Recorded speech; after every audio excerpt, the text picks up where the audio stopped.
Iya, selamat datang di podcast RRI Manokwari. Saya Selviana Langodai dan hari ini kita memiliki episode yang sangat istimewa. Bersama kita ada perwakilan dari Eco Defender dan sudah hadir di studio podcast kita ketua dari Eco Defender ya. Eco Defender ini LSM yang bergerak dalam upaya konservasi alam.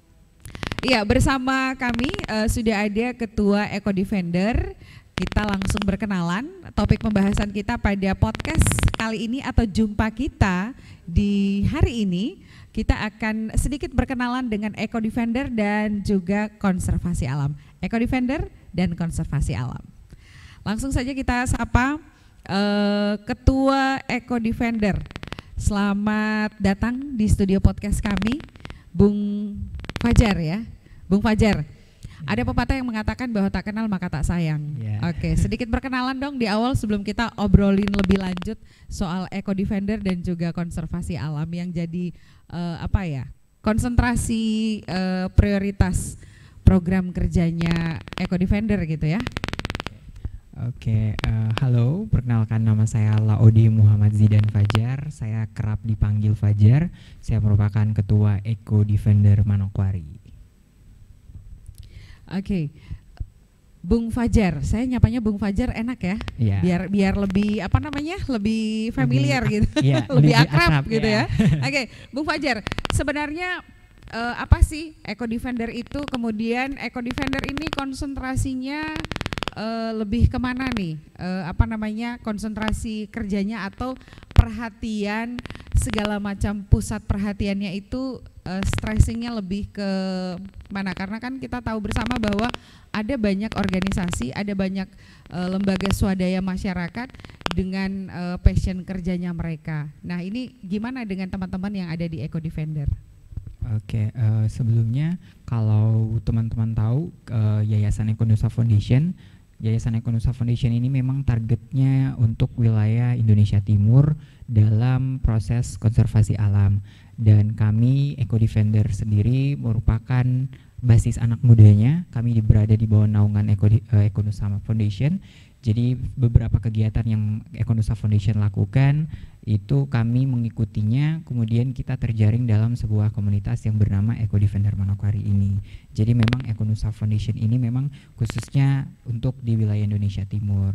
Seperti yang kita ketahui bahwa memang hutan dan laut di Indonesia Timur ini sudah berada dalam kondisi krisis akibat degradasi, eksploitasi, dan juga perubahan iklim, sehingga memang yang target mereka itu adalah untuk wilayah Indonesia Timur sendiri.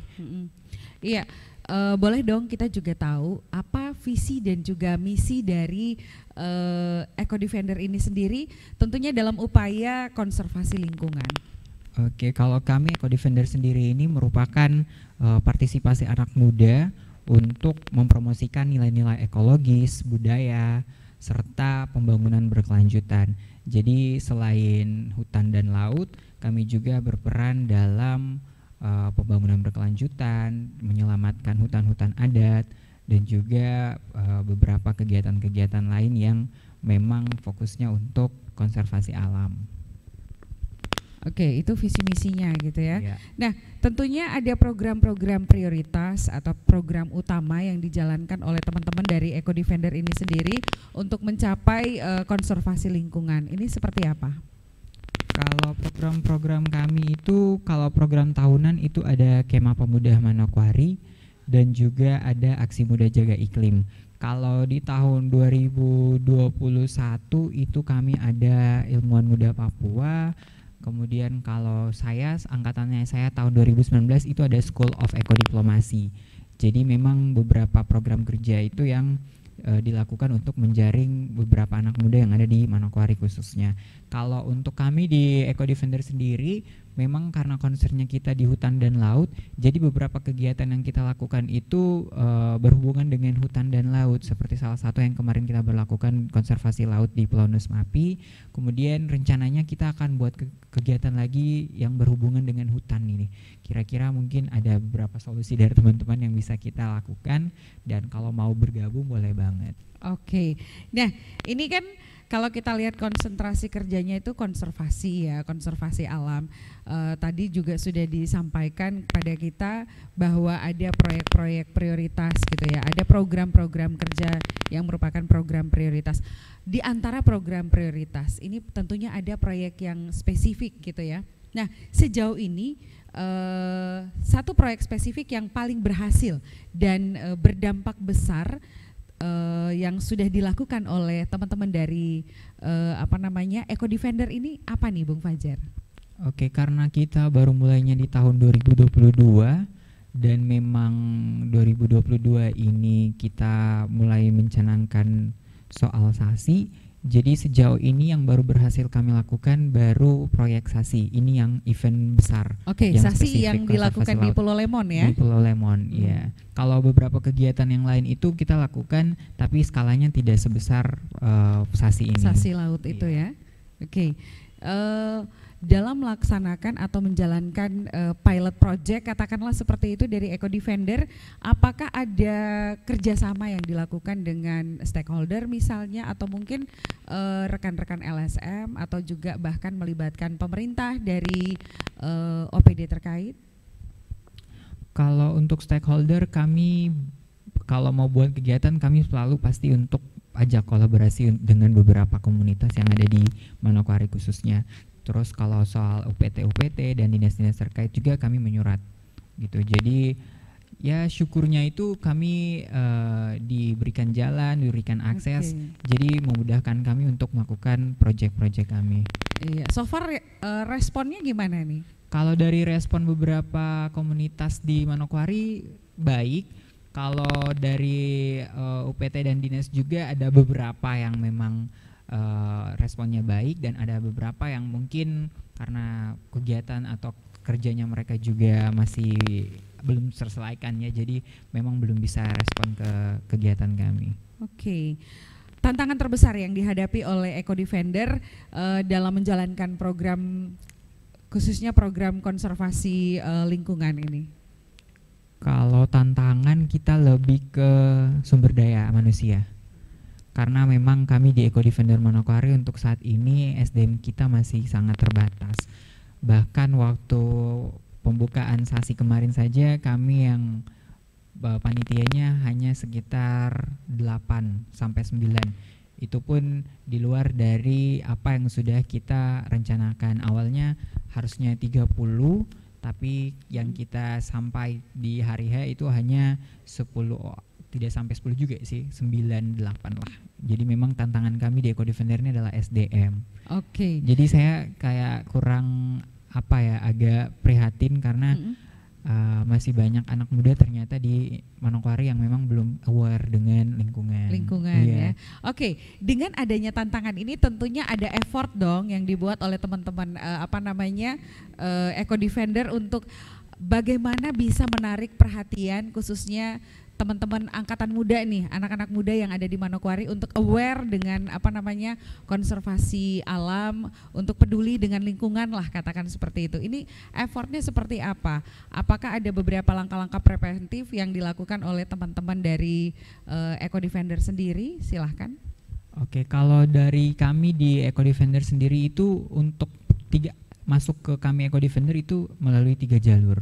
Jadi jalur pertama itu kegiatan dari Eco Nusa atau Eco Defender, kemudian jalur kedua itu dari dikenal oleh internal, dan ketiganya itu dikenal lagi oleh pusat itu. Jadi ada 3 jalur untuk masuk ke kami di Eco Defender, dan kebetulan dalam beberapa bulan ke depan kami akan punya kegiatan, itu Kemah Pemuda Manokwari. Ini sudah berjalan 2 tahun sejak tahun 2022, 2023, dan pada tahun 2024 ini kita akan melakukannya lagi. Untuk tempatnya kami masih mencari, tapi di sini merupakan salah satu program yang kita untuk menarik anak muda di Manokwari. Oke. Itu untuk menarik perhatian dan membangun kesadaran anak-anak muda, artinya merubah mindset mereka agar lebih aware dengan lingkungan gitu ya, dan ikut terlibat dalam tindakan konservasi. Nah, bagaimana pola pendekatan yang dilakukan oleh teman-teman yang ada di Eco Defender sendiri untuk masyarakat umum nih? Oke. Kalau kami biasanya lebih kepada how to educate gitu. Kalau kami biasanya sosialisasi. Ya, Kami biasa kalau informasi pendaftarannya sudah keluar dari pusat, langsung kami sosialisasikan ke kampus-kampus. Kemudian kita sebarkan flyer, sebarkan informasi ini ke beberapa media-media yang ada di Manokwari seperti Kabar Manokwari dan yang lain-lain. Salah satunya lewat podcast ini bisa gitu ya. Bisa juga, iya. Iya. Oke. Apakah Eco Defender juga menggunakan teknologi atau mungkin katakanlah inovasi tertentu dalam kegiatan konservasi lingkungan? Mungkin bisa sedikit memberikan contoh, salah satu contoh aja yang udah dilakukan oleh teman-teman di LSM Eco Defender ini sendiri.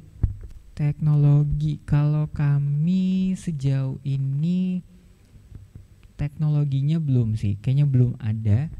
Tapi kalau untuk branding Eco Defender sendiri, kami menggunakan teknologi media sosial untuk branding soal Eco Defender ini. Oke. Gitu. Sosmednya mungkin bisa dipublish juga nih. Oke. Sehingga bisa diakses gitu kan? Kalau kami punya akun Eco Defender itu teman-teman boleh cari ecodefendr.id, ecodefender.id itu akun resmi kami. Okay. Jadi itu Eco Defendernya pusat. Oke. Jadi semua Eco Defender yang ada di wilayah Indonesia, khususnya wilayah Indonesia Timur juga jadi satu di akun itu. Akun itu Instagram. Ya. Oke, jadi kalau kita pengen update apa saja yang dilakukan, kemudian kita pengen update program-program kerjanya, bisa akses di situ ya gitu ya? Iya, karena di Instagram itu sudah dibagi tuh di sorotan-sorotan. Jadi Eco Defender Sorong punya sendiri di satu sorotan, Eco Defender Manokwari punya sendiri di satu sorotan, Eco Defender Ambon punya sendiri di satu sorotan. Jadi kalau mau akses bisa tuh. Jadi ada beberapa highlight yang memang dipisahkan biar kalau mau akses mudah gitu. Iya. Nah, sekarang semua effort sudah dilakukan, kemudian program-program bahkan yang menjadi pilot project juga sudah dilakukan. Bagaimana Eco Defender sendiri mengukur keberhasilan dari program-program konservasinya so far nih, mulai dari terbentuk sampai dengan sekarang? Oke, kalau kami untuk mengukur keberhasilan ini kita lebih ke seberapa jauh anak muda yang tergabung di kami Eco Defender. Otomatis kalau misalnya kita sampai saat ini punya SDM yang banyak, berarti kegiatan yang kita lakukan berhasil dong. Otomatis ada banyak anak muda yang tergabung yang sudah mulai aware. Kalau misalnya SDM kita kurang, makin menurun, otomatis berarti yang kita lakukan tidak berhasil. Oke. Gitu. Baik. Itu indikatornya ya untuk mengukur ya. Iya. Baik, keterlibatan salah satunya ya, keterlibatan dari anak-anak muda untuk kegiatan konservasi itu sendiri. Nah, tadi kan Bung Fajar sempat menyinggung tuh pilot project yang sementara dilakukan, yang sudah dilakukan dan masih terus dimonitoring ya. Itu adalah sasi laut. Nah, bagaimana Eco Defender mendukung tradisi sasi laut ini dan apa sebenarnya dampak yang telah terlihat dari dukungan ini? Oke, kami baru saja melakukan pembukaan sasi di tanggal 25 Mei 2024 dan kami dukungan ke masyarakatnya itu lebih ke pendekatan bahwa sasi ini dapat berjalan baik kalau ada peran dari masyarakat lokal sendiri, dan memang ini untuk ekologis dan juga untuk ekonomis serta untuk anak cucu dari masyarakat yang ada di sana juga. Jadi kalau misalnya dari masyarakatnya sendiri tidak aware, tidak menjaga, ya otomatis mereka yang sendiri akan merasakannya gitu, bukan dari kami. Jadi kami di sini mencoba untuk lebih meyakinkan lagi masyarakat di sana agar berkomitmen menjaga dan melestarikan Pulau Nusmapi itu sendiri atau wilayah yang sedang disasi. Dan kebetulan kemarin kami sudah melakukan pembukaan dan hasil yang kami dapatkan juga sangat signifikan. dan syukurnya berjalan dengan baik. So far so good lah. So far so good ya. Ya. Iya, dengar-dengar mereka yang ikut pada event kemarin 25 Mei kemarin itu pulangnya tidak dengan tangan kosong gitu ya. Bahkan ada yang dari luar Manokwari, artinya bukan masyarakat yang berdomisili di Pulau Lemon aja atau Pulau Nusmapi aja gitu ya. Iya. Jadi kami Hamin berapa jam? Hamin 1 lah. Hamin 1 hari sebelum pembukaan itu kami sudah menyebarkan flyer di akun Instagram resmi kami. Kami tidak berekspektasi sejauh mungkin bahwa ini akan rame. Intinya pembukaannya selesai, dihadiri oleh PHMJ, dihadiri oleh masyarakat setempat, dan juga beberapa tamu undangan yang kita undang. Itu kalau sudah sampai itu sudah intinya sudah selesai. Itu ekspektasi kami. Tapi setelah itu kami lihat berjalannya waktu ibadah sampai pembukaan, kok makin rame ini. Padahal kita ekspektasinya tidak sejauh ini. Tapi setelah pembukaan ternyata rame. Kebetulan masyarakat dari luar Pulau Nusmapi juga yang datang itu hasilnya yang mereka tangkap itu banyak. Jadi kami juga cukup senang karena hasil yang kita lakukan ini berhasil gitu. Jadi yang mereka bawa pulang tuh tidak tangan kosong. Bahkan anak-anak kecil yang datang itu datangnya bawa karung, bawa ember. Jadi banyak hasilnya gitu. Artinya ini di luar ekspektasi sebenarnya ya dari teman-teman Eco Defender sendiri ya. Oke, baik. Satu langkah kecil yang mendatangkan hasil yang lumayan besar gitu ya. Ini tentunya jadi jadi mood booster untuk teman-teman Eco Defender ya, untuk terus berkarya. Apakah nanti akan ada keberlanjutan lagi? Ini kan buka sasi ini ceritanya nih. Tutup sasinya kan udah dari 2023 ya, dari 31 Maret ya. 31 Maret kemudian dibuka tanggal 25 Mei 2024. Apakah sasi ini akan berlanjut lagi ataukah udah kelar gitu? Oke. Mungkin kalau dari yang kami lihat, karena masyarakat juga melihat hasil yang signifikan, jadi mereka berencana akan menutupnya lagi. Dan kami dengar kabar bahwa mereka akan menutupnya lagi di tanggal 1 Agustus ini 2024. Tapi kami belum tahu ini apakah wilayah yang ditutup ini akan semakin luas atau semakin mengecil, karena waktu kami memang monitoring menunjukkan hasil sasi ke masyarakat itu ada beberapa pro dan kontra antara kami dan masyarakat, karena mereka meminta bahwa kalau semisal setelah pembukaan ini mau ditutup lagi, diusahakan untuk wilayah yang disasi itu diperkecil biar ada space atau tempat untuk masyarakat itu mencari hasil tangkapannya itu tidak jauh seperti yang mereka lakukan di tahun lalu dan sampai tahun ini di pembukaan. Jadi lebih dekat lagi untuk mereka akses di pulau sendiri gitu. Jadi wilayahnya yang diperkecil. Emang sebelumnya wilayahnya seberapa luas? Kalau dari kami yang tahun 2023 sampai 2024 itu sekitar 48,430 hektar. Oke, lumayan berarti ya. Iya, itu dari kalau kita mapping area nih, dari mana nih biar kita juga dapat gambaran nih. Dari mananya Pulau Lemon sampai mananya Pulau Lemon nih. Kalau yang kami lakukan sasi itu di Tanjung Kawal, itu tepat di ujung Pulau Nusmapi yang berhadapan langsung dengan Pulau Mansinam gitu ya? Itu dia mengarah ke arah kanan mengarah ke pabrik semen. Berarti keluar gitu ya? Iya, dia keluar. Keluar spot dari di antara, karena kan Pulau Lemon ini ada di antara Manokwari, kemudian di sebelahnya ada Pulau Mansinam gitu ya. Oke, baik. Berarti wilayahnya itu yang tadinya sedikit luas diminta sama masyarakat kalau nanti akan dilakukan sasi lagi, dilakukan penutupan sasi lagi per 1 Agustus rencananya gitu ya.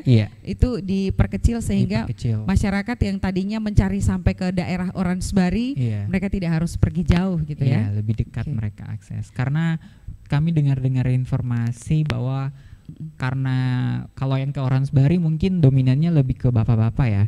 Kalau yang ibu-ibu kalau mau cari hasil tangkapan itu biasanya ke Arfai. Itu bahkan ke Arfai itu dimarah karena bercecokan lagi dengan masyarakat yang ada di sana. Masyarakat gitu. pesisir Jadi yang ada masyarakat di daerah sana Arfai. marah, mengapa mereka datang untuk mencari hasil tangkapan di wilayah mereka gitu. Jadi kalau nanti akan dilakukan penutupan lagi, itu jangkauan atau luasan wilayah yang akan dilakukan penutupan SASI itu jadi pertimbangan gitu ya, Iya, berdasarkan itu masukan masyarakat. Itu mungkin ya. akan lebih teliti lagi kami lakukan penelitian biar kita lebih tahu kira-kira di wilayah sekitaran mana yang memang berdampak untuk dia bisa kembali lagi, recovery-nya bisa lebih signifikan dari hasil pembukaan yang kemarin gitu. Karena ini pilot project, kemudian dampaknya juga bisa dirasakan oleh masyarakat lokal ya, khususnya masyarakat nelayan yang sehari-hari hidup mereka itu dari laut. Melihat hasil dari 31 Maret 2023 sampai dengan 25 Mei 2024, dampak yang baik untuk ekosistem lautnya itu sendiri apakah ada, selain katakanlah ikan-ikan itu bertumbuh dengan sehat, banyak begitu ya, bahkan kalau yang sempat tadi kita diskusikan itu Bung Fajar katakan bahwa ikan itu main sendiri ke bibir laut gitu ya, bibir pantai gitu, sampai ke pantai, tepian pantai. Kalau untuk dampak dari SASI ini sendiri cukup signifikan ya. Beberapa hasil biota yang kami lihat itu di luar perkiraan kami. Kemudian ada beberapa jenis spesies-spesies yang bahkan kami sebagai orang awam juga belum pernah melihat. Itu ada 25 spesies. Kemudian selain ikan juga ada beberapa jenis bintang laut, kemudian ada beberapa jenis teripang, kemudian bertambah, ada biota lautnya bertambah gitu ya. Iya, bertambah. Kemudian terumbu karangnya sehat. Terumbu karangnya yang awalnya rusak itu dia mulai tumbuh, recovery lagi. Jadi sebenarnya kalau kemarin kita tutupnya agak lama, mungkin kita bisa panennya nanti bisa lebih baik dari yang kemarin lagi gitu. Oke deh, baik. Bung Fajar, rencana jangka panjang Eco Defender sendiri untuk konservasi lingkungan, kemudian pesan untuk yang menyaksikan podcast kita nih. Kalau untuk kami jangka panjang kita akan terus mencari anak muda di Manokwari khususnya, karena memang lingkungan di Manokwari ini kan kita yang tinggal, kalau bukan kita siapa lagi yang mau rawat gitu. Jadi kami mencoba untuk mencari anak-anak muda di Manokwari untuk kita mari bersama-sama bahu membahu untuk menjaga lingkungan dan alam kita ini. Mungkin satu pesan dari saya, nantikan Kemah Pemuda Manokwari. Iya, Kemah Pemuda Manokwari ya. Iya. Kapan itu? Rencananya bulan Juni. Bulan depan ini. Bulan depan. Tanggal pastinya? Tanggal pastinya di tanggal 20-an. Itu belum tahu itu di mana. Yang pasti untuk updatean informasinya lewat akun sosial media Instagram Eco Defender tadi ya. Baik. Iya, Bung Fajar, terima kasih untuk kebersamaannya, untuk diskusinya hari ini. Sukses terus untuk Eco Defendernya ya. Siap. Dan sehingga bisa memberikan dampak yang baik untuk generasi muda, terutama bisa lebih aware lagi dengan lingkungan. Terima kasih telah bergabung dengan kami dalam podcast RRI hari ini. Kami berharap diskusi tentang peran Eco Defender dalam upaya konservasi lingkungan telah memberikan wawasan yang bermanfaat dan inspirasi bagi kita semua. Dari Merdeka 68, saya Selviana Langodai. Terima kasih untuk kebersamaan Anda.